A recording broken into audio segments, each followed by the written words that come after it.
Bonjour à tous, aujourd'hui je vous fais une petite vidéo de mes exercices de stretching pour avoir son grand écart. Donc je parle des grands écarts latéraux.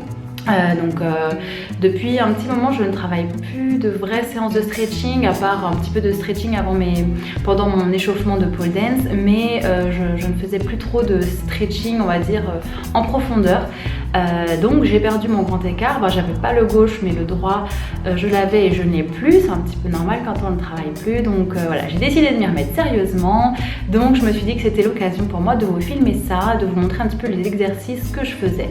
Donc j'espère que ça vous aidera. Bonne vidéo! Au début, je commence toujours par du stretching plutôt actif. L'important ici, c'est d'avoir les jambes bien tendues et le buste le plus près de la jambe avant. Donc là, je travaille la jambe droite, donc c'est la jambe droite qui est devant. Bien sûr, la vidéo ici a été accélérée, donc les mouvements ne se font pas si rapidement. Tous les exercices ont été accélérés parce que comme on tient à pas mal de temps les positions, plutôt plus ou moins 30 secondes, j'ai accéléré la vidéo, sinon ce serait vraiment trop long. Ça dure plus ou moins 20 minutes pour une jambe sinon. On garde bien la jambe tendue au sol. Et du coup, c'est la jambe droite qui est bien dans l'étirement. Et après, je passe plutôt à du stretching passif où là, je suis au sol. Donc là, ce qui est important, c'est que le genou et la cheville soient bien alignés, donc de la jambe qui est à l'avant, et que la jambe à l'arrière soit bien tendue. Donc on travaille avec des grandes inspirations et des grandes expirations. Donc on prend une grande inspiration et à l'expiration, on va aller dans l'étirement. Ensuite, on recommence ça 3 fois. Donc ça fait plus ou moins 30 secondes la position. Ici, on va vers l'avant, mais surtout, quand on va vers l'avant, on pousse les hanches vers le sol en même temps et on essaie de garder la jambe tendue à l'arrière. Ici, c'est le ventre qui doit venir d'abord sur la cuisse et pas faire de dos rond avec des épaules qui viennent vers le genou ou quoi que ce soit.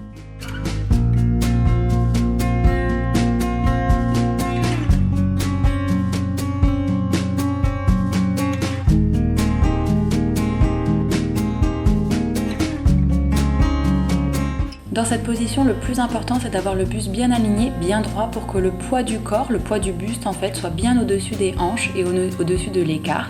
Comme ça, on va pouvoir descendre encore plus bas.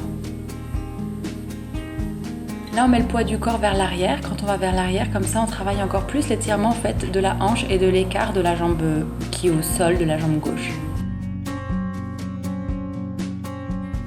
Donc comme je vous disais, le plus important, c'est de bien travailler toujours avec l'expiration. Donc on descend dans l'étirement au moment de l'expiration. Je pense que c'est le plus important.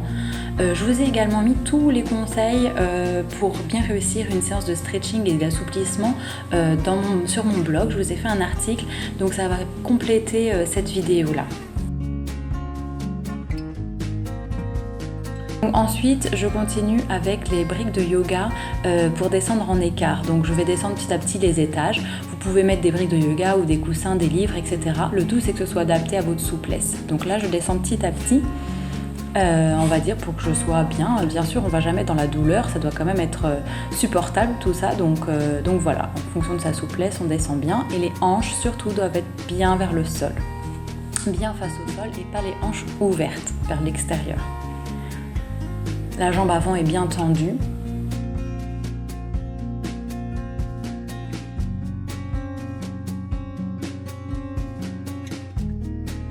Si ensuite vous n'êtes pas assez souple, vous pouvez mettre ici les 2 briques de yoga dans chacune de vos mains pour que votre buste soit bien droit. Surtout, vous ne devez pas être mal au niveau du buste, vous ne devez pas être penché. Il faut vraiment que le buste soit au-dessus de vos hanches. Donc là, vous pouvez mettre des briques de yoga si vous le souhaitez et on essaie de descendre dans l'écart.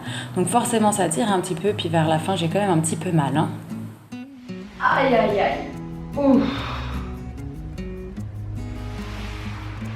Je vous ai filmé que la jambe droite parce que la jambe gauche ce sera la même chose, donc ça sert à rien de vous montrer ça. Qu'est-ce que je voulais vous dire d'autre? Oui, je vais pas travailler le grand écart facial, j'aime pas ça, mais je vais quand même le travailler un de ces quatre, mais là je vais pas le faire parce que je vais reprendre en douceur le stretching. Je pense que je vais déjà marcher en canard parce que voilà, ça tire bien, hein, c'est que voilà, bien travaillé, mais voilà, le facial ça sera pour plus tard.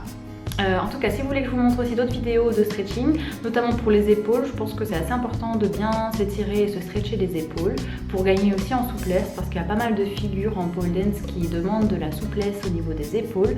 Donc si vous voulez que je vous montre ça, et puis aussi ça fait un bien fou, donc si vous voulez que je vous montre ça, dites-le moi, et moi je vous dis à bientôt. J'espère que ça vous motivera à travailler vos écarts. En tout cas, moi je vais essayer de m'y remettre sérieusement. Je vous dis bon training et à bientôt, bye bye.